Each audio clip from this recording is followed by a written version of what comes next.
तो पिछले पार्ट में हमने यह जाना कि नॉर्डिक जर्मन आर्यंस और ब्लॉन्ड ब्लूड आई पीपल सबसे टॉप में थे और ज्यूस सबसे लोएस्ट रैंक में थे और बाकी के कलर्ड पीपल सबसे बीच में आते थे। तो आज हम उसके आगे का पूरा एक्सप्लेनेशन पढ़ेंगे। फिर उसके बाद हिटलर ने आइडियाज़ रेसिज्म के आइडियाज़ चार्ल्स डार्विन और हर्बर्ट स्पेंसर से लिए। डार्विन ये समझाने की कोशिश कर डार्विन प्लांट्स और एनिमल्स के क्रिएशन, वो भी उनके इवोल्यूशन और नेचुरल सिलेक्शन के कंसेप्ट से समझाने की कोशिश कर रहा था। और हर्बर्ट स्पेंसर ने सर्वाइवल ऑफ द फिटेस्ट के एक आइडिया को एडिट किया। इस आइडिया के मुताबिक वही लोग इस दुनिया में रह सकते हैं, इस अर्थ में रह सकते हैं जो अपने आप को क्लाइमेटिक कंडीशंस के हिसाब से अडेप्ट कर ले। और यही आइडिया को रेसिस्ट थिंकर्स और पॉलिटिशियंस पीपल को रूल करने में लगाते थे। और नाज़ी का आर्ग्यूमेंट बहुत ही सिंपल था कि जो सबसे स्ट्रॉन्गेस्ट रेस होगी वो सरवाइव करेगी और जो सबसे वीक होगी वो यहाँ से गायब हो जाएगी। और जो आर्यन की जो रेस थी वो सबसे फाइनेस्ट थी क्योंकि उसमें पूरा प्योरिटी थी और वो स्ट्रॉन्गर हो गए। इसके बाद नाज़ी को सिर्फ प्योर और हेल्दी नॉर्डिक आर्यंस वाली सोसाइटी चाहिए थी और नाज़ी पार्टी उन्हीं को सिर्फ डिज़ायरेबल मानती थी और बाकी सारी कम्युनिटीज़ को वह इनडिज़ायरेबल मानती थी। जैसे कि ज्यूस, जिप्सीज और ब्लैक्स जो कि नाज़ी जर्मनी में रहते थे, वो उन लोगों के लिए वो उन्हें बिल्कुल पसंद नहीं थे और वो लोग कहते थे कि उन लोगों में वैसी प्योरिटी नहीं है जो आर्यंस में है। और नाज़ी जर्मनी में ज्यूस को सबसे ज़्यादा सहना पड़ा।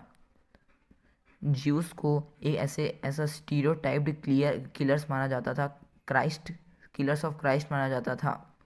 और ज्यूस को एक अलग सेपरेटली मार्क्ड एरियास में रखा जाता था जिसको घेटोस कहा जाता है। और हिटलर बस ज्यूस को इसलिए पसंद नहीं करता था क्योंकि वो उन्हें सिर्फ रेस के कारण ही पसंद नहीं करता था।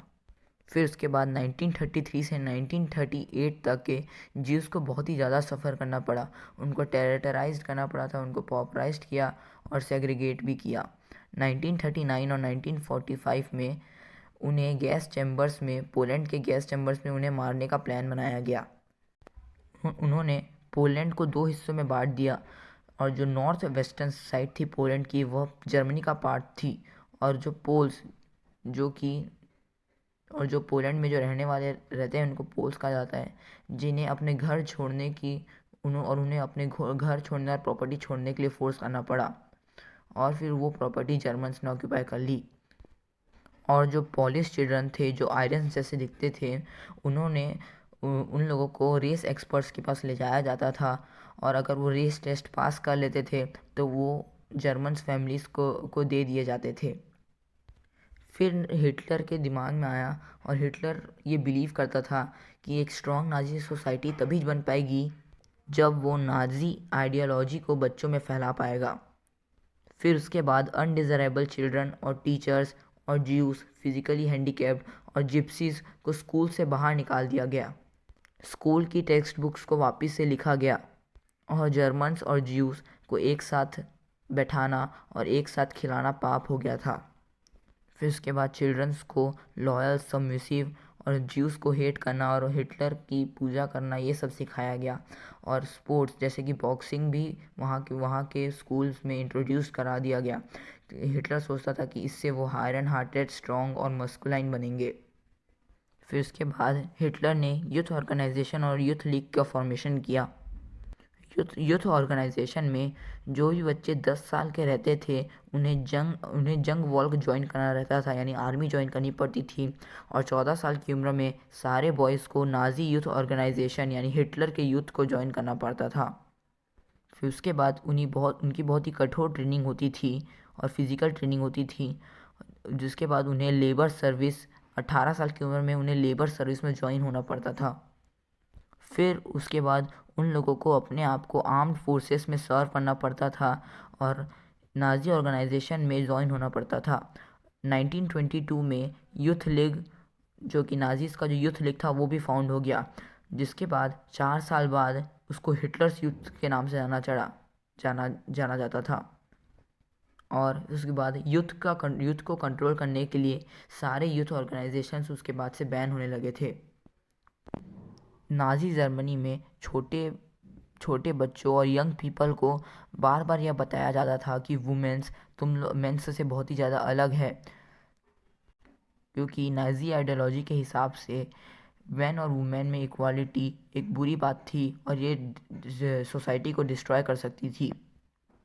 इसके बाद बॉयज़ को एग्रेसिव, मेस्कुलाइन और हार्ड वर्किंग बनाया गया और गर्ल्स को कहा गया कि तुम फ्यूचर में जाके एक अच्छी मदर्स बनोगी और तुम्हें प्योर ब्लडेड आर्यन चिल्ड्रन को जन्म देना है। वुमेन्स को ये प्यूरिटी, रेस की जो प्यूरिटी थी उसको मेंटेन करके रखना पड़ता था और उन लोगों को अपने बच्चों को नाज़ी आइडियोलॉजी के बारे में सिखाना रहता था। और जो मदर्स अच्छे खासे रेशियली डिसएबल चिल्ड्रंस प्रोड्यूस करती थी उन्हें अवार्ड भी दिया जाता था, उन्हें अच्छी ट्रीटमेंट्स दी जाती थी हॉस्पिटल से, और शॉप्स में भी उन्हें बहुत ही अच्छे अच्छे डिस्काउंट्स मिलते थे, थिएटर्स में भी और रेलवेज में भी। अगर वो 4 बच्चे पैदा करती तो उन्हें ब्रोंज़ मिलता, और 6 बच्चे पैदा करती तो उन्हें सिल्वर मिलता, और अगर 8 बच्चे पैदा करती तो उन्हें गोल्ड मिलता, और भी बहुत सारे अवार्ड्स थे अगर ज़्यादा बच्चे पैदा करते तो। और जो वुमेन ज्यूस, पोल्स और रशियंस के साथ अपना कांटेक्ट बनाए रखती थी उन्हें पनिश किया जाता था और जेल में डाल दिया जाता था। नाज़ी डिज़ाइन बहुत ही अलग अलग लैंग्वेजेस यूज़ करती थी पूरे मास को बताने के लिए। उन्होंने कभी भी किल और मर्डर जैसे वर्ड्स का यूज़ नहीं किया है अपने ऑफिशियल कम्युनिकेशंस में, बट वर्ड्स जैसे कि एफिमिज्म, मास किलिंग और स्पेशल ट्रीटमेंट, फाइनल सॉल्यूशन, ये सब ज्यूस के लिए यूज़ किया जाता था।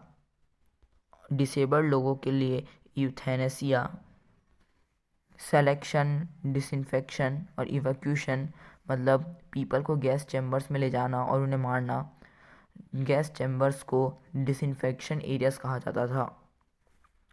नाज़ी अपनी ideas visual images, films, radios, posters, slogans और लीफलेट्स के द्वारा पूरी दुनिया में फैलाती थी।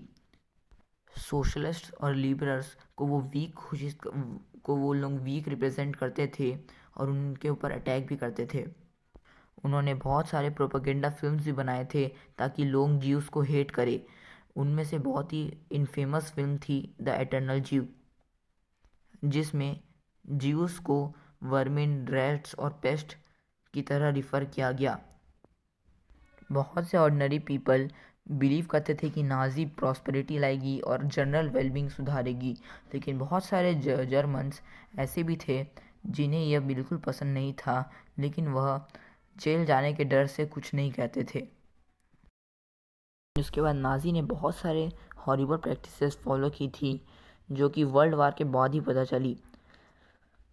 जो ज्यूस ने जो सफ़र किया और एक्सपीरियंस किया नाज़ी के किलिंग ऑपरेशन के दौरान, उसे हॉलोकास्ट कहा गया था। और सेकेंड वर्ल्ड वॉर के ख़त्म होने के बाद नाज़ी के जो मतलब हिटलर ने सुसाइड कर लिया एक बंकर में जाकर।